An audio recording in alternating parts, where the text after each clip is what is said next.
Good morning. चलिए हमारा question देखते हैं। हमारा क्वेश्चन है what are the coefficients of X square and X cube in the polynomial. हमसे बोला गया है हमें जो गिवन पॉलिनोमियल है आपका, इस पॉलिनोमियल में हमें बताना है coefficient of X square. X square का कोफिशिएंट क्या है और एक्स क्यूब का कोफिशिएंट क्या है, हमें ये बताना है। सबसे पहले तो बेटा आपको पता होना चाहिए कि कोफिशिएंट जो है इस वर्ड का मीनिंग क्या होता है, ये समझ लीजिए। कोफिशिएंट का मतलब होता है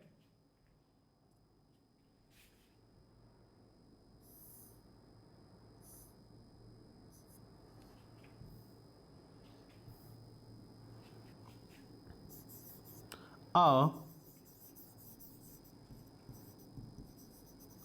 coefficient is the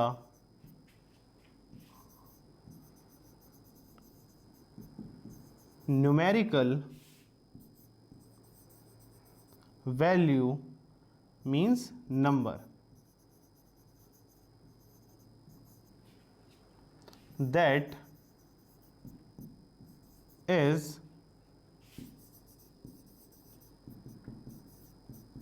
multiplied with a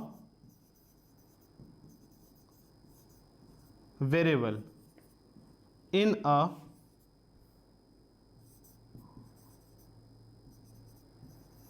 terms of a polynomial. Clear? ये तो होगी बेटा आपकी कोफिशिएंट की डेफिनेशन। बहुत इजी लैंग्वेज में इसे समझ लेते हैं। कोफिशिएंट हमारा क्या होता है? कोफिशिएंट क्या होता है बेटा आपका? एक न्यूमेरिकल वैल्यू होती है। कैसी वैल्यू होती है? एक न्यूमेरिकल वैल्यू होती है जो कि बेटा आपकी क्या होती है? मल्टीप्लाइड होती है। किससे बेटा? आपके वेरिएबल से।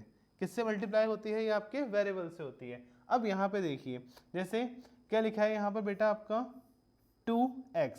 क्लियर? यहाँ पे 2 क्या है? एक न्यूमेरिकल वैल्यू है। 2 क्या है बेटा? आपकी एक न्यूमेरिकल वैल्यू है। क्या है? आपकी न्यूमेरिकल वैल्यू। और ये किससे मल्टीप्लाई हो रही है बेटा? आपके x से। और x क्या है बेटा? आपका एक वेरिएबल है। x क्या है? आपका एक वेरिएबल है।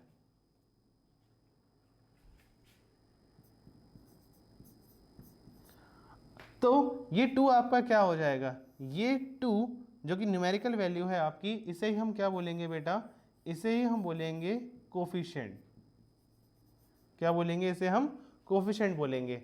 और पूरा क्या बोलेंगे? Coefficient of x. एक्स का कोफिशिएंट क्या है बेटा? 2 है। इसी तरह यहाँ पर क्या है बेटा? आपका वेरिएबल एक्स स्क्वायर है। एक्स स्क्वायर का कोफिशिएंट क्या है बेटा? आपका 6। यहाँ पर क्या है? एक्स क्यूब है। एक्स क्यूब का कोफिशिएंट क्या है बेटा? आपका 3। क्लियर? यहाँ पर क्या है? x4। एक्स की पावर क्या है? 4। अब यहाँ पर कोफिशिएंट क्या होगा बेटा? आपका 1। क्लियर? जो भी वैल्यू आपकी वेरिएबल के साथ मल्टीप्लाई होती है, न्यूमेरिकल वैल्यू, उसे हम क्या बोलते हैं? कोफिशिएंट बोलते हैं। अब यहाँ पर बहुत ज़्यादा इजी है। हमसे क्या बोला गया है? हमसे पूछा गया था बस एक्स स्क्वायर का कोफिशिएंट। तो ये रहा बेटा आपका एक्स स्क्वायर। क्या? 6x स्क्वायर था। तो एक्स स्क्वायर के साथ नंबर क्या है बेटा? आपका 6। तो एक्स स्क्वायर का कोफिशिएंट क्या हो जाएगा? 6। क्लियर? ऐसे ही क्या बोला गया था? X cube. तो एक्स क्यूब के साथ क्या है बेटा? 3। तो एक्स क्यूब का कोफिशिएंट क्या हो जाएगा? -3। क्लियर? इसे स्टेटमेंट फॉर्म में कैसे लिखेंगे? हम लिखेंगे आपका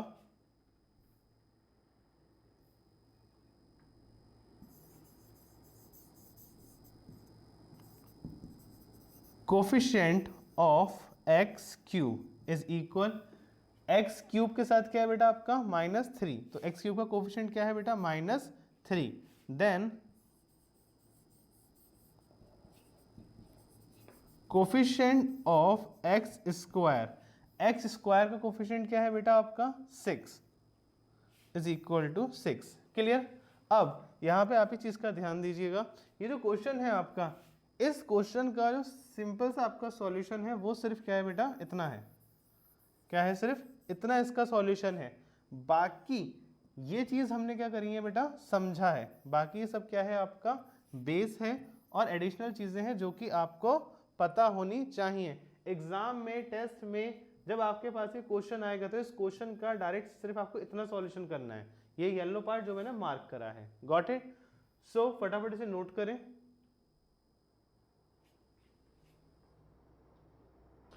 चलिए, आई होप आपने इसे नोट कर लिया होगा। एक चीज़ का ध्यान रखना, थोड़ा सा कॉपरेट करके, थोड़ा सा पेशेंस में चलना। कभी आप ये सोचो कि ये एक्स्ट्रा चीज़ें हम क्यों कर रहे हैं, डायरेक्ट आंसर लिखवाओ, डायरेक्ट सॉल्यूशन कराओ, तो बेटा ऐसा नहीं है। सबसे पहले मैथ्स करने के लिए आपका बेस बहुत ज़्यादा स्ट्रांग होना चाहिए। मैं चाहूँ तो एक स्टार्टिंग में वीडियो बना के सारा बेस उसमें कवर करा दूँ, बट फिर क्या होता है, जब आप क्वेश्चंस करने आओगे तब आप फिर वापस उस वीडियो पर जाओगे कि हमने कहाँ पढ़ा था, क्या था, कैसी चीज़ें थी।